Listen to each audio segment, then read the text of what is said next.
So we are really excited this January at our Genius program to welcome local composer John Clay Allen.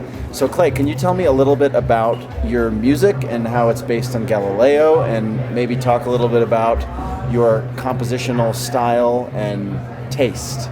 Yeah, Devin, I'm really excited to be premiering this piece with y'all here in a couple of weeks. The piece is titled "And Yet It Moves," which is sort of an apocryphal set of words attributed to Galileo. We don't know if he actually said it or not, but it makes an awesome story. So the story goes that after he recanted his beliefs that the Earth actually goes around the sun, he kind of came back afterwards and said, well, okay, yeah, the Earth doesn't move. But yeah, actually, and yet it moves. So it kind of makes a great story. The whole piece really explores these ideas of celestial bodies kind of rotating around each other.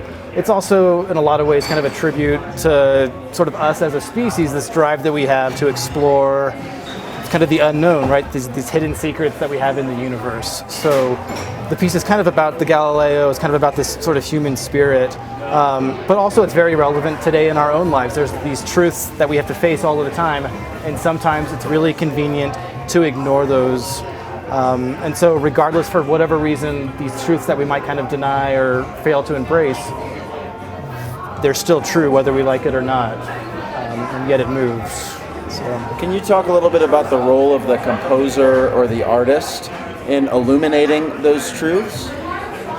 I think about art and music, literature is kind of a lens to tell us something about these truths that maybe we can't just get objectively from a textbook or a Wikipedia article, or even from kind of our own experience. There's something powerful about having a symphonic performance or a sculpture or a painting that can kind of evoke something, kind of speak on a different level. And I think that's really kind of the value of music and art, and that's why we still do it in this age of technology, AI, algorithms, all of these things.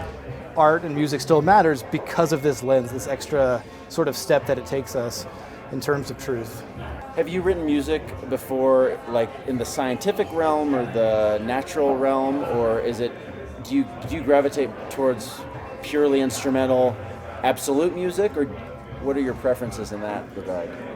In general, most of my music really kind of falls into the category of absolute. I really almost always stray away from programs. This one piece is kind of the big exception in the last 10 years of a piece that is quasi sort of programmatic, that sort of follows the story. But I'm always interested in science. I'm always interested in literature, particularly in the realm of science, things like astronomy. I have another orchestral piece called Mira, which is just about constellations. There's something really, I think, really special about evoking these sort of external, extraterrestrial kind of ideas. And it's something that we as humans we've always gazed up at the stars, and it's something that I can't really quite get away from, even though I'm not necessarily a scientist myself, or at all a scientist, but it's hard to not look up, especially living here in Colorado. You have the stars, you have the constellations, the Milky Way. Being able to look at that and kind of connect with that somehow. And for me, that's where my music kind of reaches over into science. Do you think that on this program it kind of features Einstein, Mozart, Chopin, Fermi, and obviously Galileo? We know Einstein took to music, to get his creative inspiration. He played the violin, he played Mozart sonatas, when he was having blocks. Yeah. Do you think there's like a parallel there where people who want to be scientists or mathematics or engineers, is there something about the arts, about creativity, maybe in particular with music, that makes somebody able to make discoveries that they might not be able to make? I think it absolutely takes a very similar skill set. A lot of Galileo's great achievements had to do with discovering celestial bodies, right? So he didn't discover that the Earth revolved around the sun. That was Copernicus, but he went up to bat for it, and he discovered all of these other things, a number of moons from Jupiter, and to be able to have the curiosity to go after that is something that artists also have. You have to be open to kind of whatever's going to present itself, which is the same thing for writing a melody, kind of deciding what to paint. You've got to be open for that idea to jump out to you. And so if you're Einstein or if you're Galileo, you've got to be ready for those ideas to kind of pop out. After doing all of the work, all of the math, you still have to be ready to kind of make that leap. And then the math, that's where the math comes into play, and you prove it in all of these things. But I definitely think it's kind of two sides of the same coin. One of the things that Einstein was, his theories and his kind of thought experiments were being proven, still are proven to this day. One of the things that he was responsible for is transistors, in which kind of came out of quantum mechanics, but wouldn't have been possible without Einstein.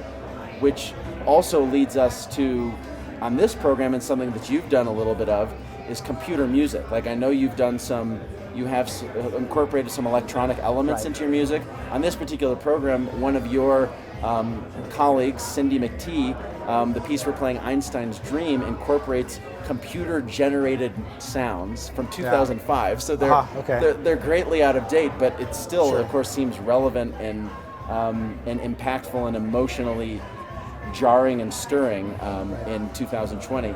Can you kind of talk about computer-generated sounds or electronic music and how that relates or can be combined with symphonic music?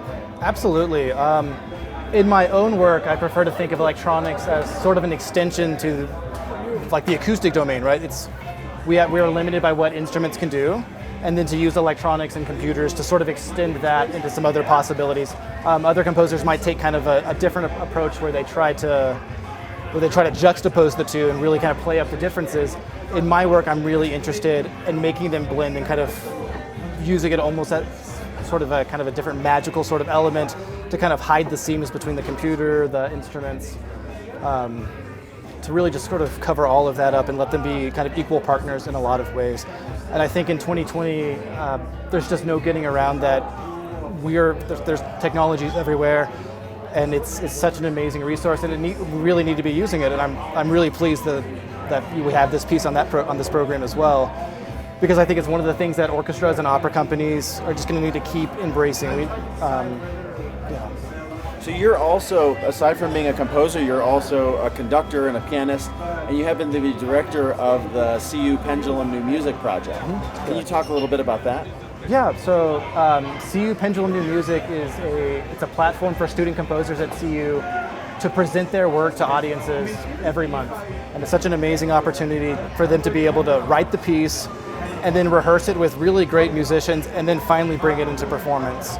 I think there's a lot for composers to learn, from taking lessons and orchestration classes and counterpoint and, the like, but there's nothing like having real human beings get their hands on your music, and that's kind of really, in a lot of ways, the best teacher for a composer. So we're excited to be able to do this. We bring in a guest artist every month. Sometimes it's a quartet, a sax quartet, a string quartet.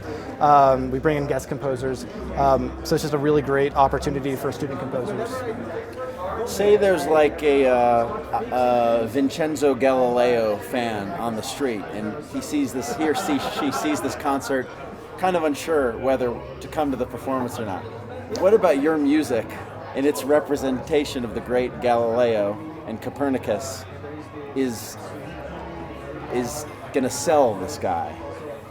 Well, I will say that there are, and this isn't, in my music, this is a little bit of an exception, but there are a couple of sweeping melodies and some good big brass moments that I think will kind of bring in any sort of skeptic. They'll sort of embrace them. I avoided the prickly 12-tone stuff on this particular concert, so I really think it'll be something that anybody can embrace. The idea is that the harmonies and the textures are really meant to evoke the stars, the heavens, the celestial bodies. So hopefully if they come in a little bit of imagination, they can say, oh yes, that sounds like outer space, or what, as my mom might say.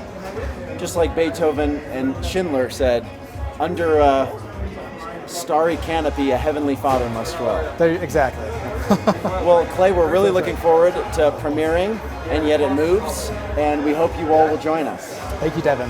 Happy to be there.